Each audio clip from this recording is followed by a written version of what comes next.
So we're going to talk a little bit about cooperative care. So the idea of cooperative care is that they cooperate with you to allow themselves to be groomed, to have vet checks, so you can check them over, their teeth, their ears, their eyes, to allow them to be healthy, and that they are going to cooperate and help you to do that. So the very first stage is, again, is just getting them used to it and getting them to like it. So we're going to ask for a conditioned emotional response of happiness, or at least pleasure, with the idea of being groomed or handled. And the easiest way to do that is to pair that with food. So I know that Otto really likes cheese.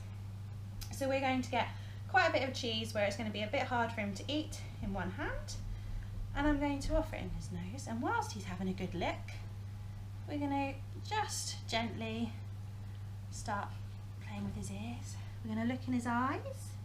Good boy.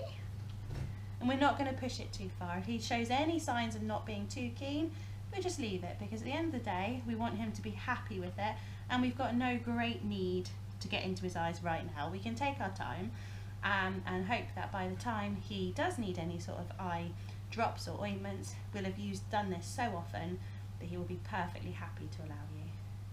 See how he's just shying off from my hand with his ear, so we're going to move on. We're not going to go back to the ear. We're going to check the paws.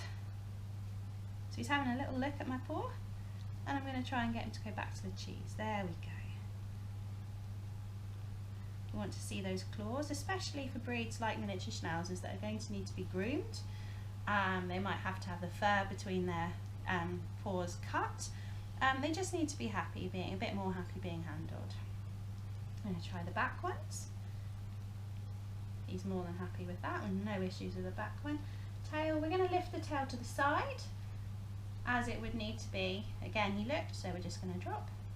Encourage him to have the cheese.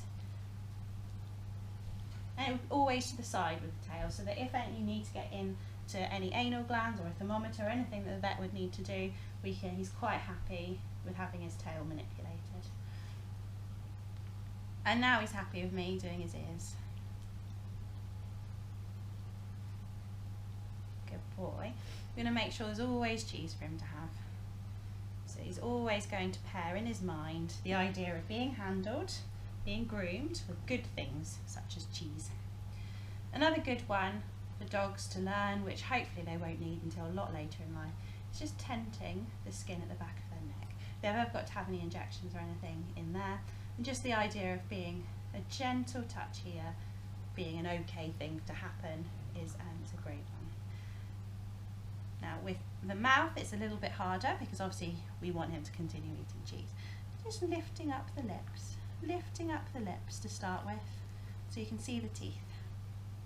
As soon as there's any question about it, we drop again. A bit more cheese to help the situation. Cheese. Just gently lifting up the lips to expose the teeth. At this stage, that's all we need. So eventually, when he's happier and once this happens, you'll be able to get him to open his mouth for you, and you can look in the mouth, you can see the teeth, you can even put your hands on the teeth if need be. And he's saying he's had enough, just as we finish. So that's brilliant. Well done, Otto.